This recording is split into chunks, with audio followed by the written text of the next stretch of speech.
En 2009, John Koum entre dans un bâtiment gris et anonyme à Mountain View. Il a 33 ans, pas d'emploi et un passé modeste qu'il cache à peine. Ce jour-là, il va poser sa candidature chez Facebook. Il est recalé. Ironique, quand on sait que 5 ans plus tard, Facebook dépensera 19 milliards de dollars pour lui racheter l'application qu'il s'apprête à créer. Cette application, c'est WhatsApp. Une idée simple, née d'un besoin personnel et d'un principe radical. Pas de pub, pas de spam, pas de blabla. Juste un service qui fonctionne et qui respecte ses utilisateurs. Une vision minimaliste qui va conquérir le monde. John Koum a grandi en Ukraine soviétique. Il n'a connu ni Internet, ni téléphone fiable, ni liberté d'expression. À 16 ans, il émigre avec sa mère aux États-Unis. Ils vivent avec des tickets alimentaires, nettoient des maisons pour survivre. Koum apprend à coder en autodidacte, sans diplôme ni réseau. À force de persévérance, il décroche un poste chez Yahoo, où il passe près de 10 ans aux côtés de Brian Acton. Ensemble, ils assistent à la montée en puissance de la publicité en ligne et à l'envahissement de la vie privée qu'elle implique. Ça les dégoûte. Lorsqu'ils quittent les Yahoo, ils ne rêvent pas de créer une start-up tape à l'œil. Ils veulent juste une app utile, discrète, solide et différente. C'est en 2009, après l'achat de son premier iPhone, que Koum découvre le potentiel des notifications push. Il imagine une app qui permettrait simplement d'indiquer son statut à ses proches. Je suis au sport, je suis en réunion, je ne suis pas dispo. Pas de chat, pas d'émoticône, pas de stories, juste une info claire et utile. Il l'appelle WhatsApp, un jeu de mots sur WhatsApp. Il la code, la publie sur l'App Store et personne ne la télécharge. L'idée semble vouée à l'échec, jusqu'à ce que les utilisateurs détournent la fonctionnalité de statut pour communiquer en direct. C'est là que tout bascule. Koum observe, écoute, comprend. Il pivote. Il transforme WhatsApp en messagerie instantanée. Ultra simple, ultra rapide et surtout, ultra respectueuse de la vie privée. Ce qui distingue WhatsApp des autres apps de l'époque, ce n'est pas sa technologie, c'est sa philosophie. Pas de publicité, pas de collecte de données, pas d'algorithme, pas même de design tape à l'œil. L'app est sobre. Elle se concentre uniquement sur sa mission. Envoyer des messages fiables, partout dans le monde, gratuitement ou presque. Elle fonctionne même avec une mauvaise connexion.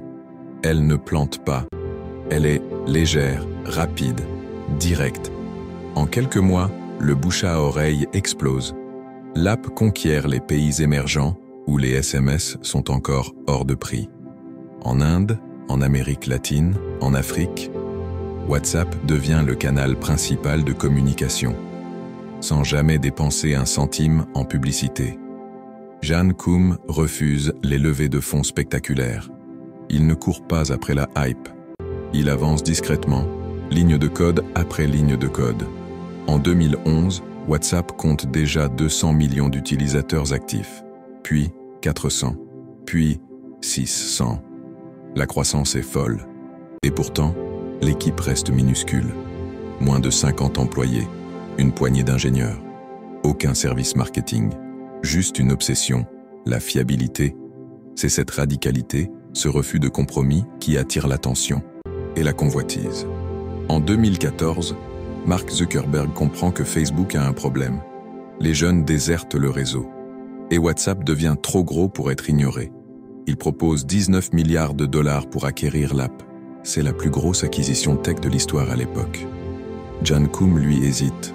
Il craint que la culture Facebook vienne tout détruire. Il pose ses conditions. Il exige que WhatsApp reste indépendant, sans pub, sans intrusion. Zuckerberg accepte. Et Koum signe. Le même homme qui, 5 ans plus tôt, n'avait même pas été retenu comme candidat, devient milliardaire. Mais l'histoire ne s'arrête pas là. En 2018, John Koum quitte Facebook. Il claque la porte. Pourquoi ? Parce qu'il sent que la philosophie WhatsApp est en danger. Facebook commence à envisager la monétisation, la publicité, le croisement des données. Pour Koum, c'est inacceptable. Il préfère partir. Il laisse derrière lui une app devenue un réflexe mondial. Un outil utilisé par plus de 2 milliards de personnes dans plus de 180 pays. Une messagerie devenue essentielle pour des familles, des entreprises, des résistants politiques, des médecins, des amoureux. Et ce qui frappe, c'est qu'au sommet de son succès, WhatsApp restait toujours une app simple, presque invisible. Pas de notifications superflues, pas de feed, pas de like. Juste un fil direct entre deux personnes. Un fil de confiance, d'intimité et de clarté. C'est rare. Et c'est précisément ce qui a fait sa force. WhatsApp n'est pas seulement une success story. C'est une démonstration éclatante que la simplicité, la discrétion et le respect des utilisateurs peuvent devenir des avantages concurrentiels majeurs. Qu'il est possible de construire un empire sans trahir ses valeurs. Que dans un monde saturé de bruit, créer un outil silencieux peut avoir un impact colossal. Dis-moi en commentaire si toi aussi, tu aurais refusé la publicité, même avec des millions à la clé. Et si cette histoire t'a inspiré, pense à t'abonner à The Biz Hackers pour découvrir d'autres success stories vraies, puissantes et souvent méconnues.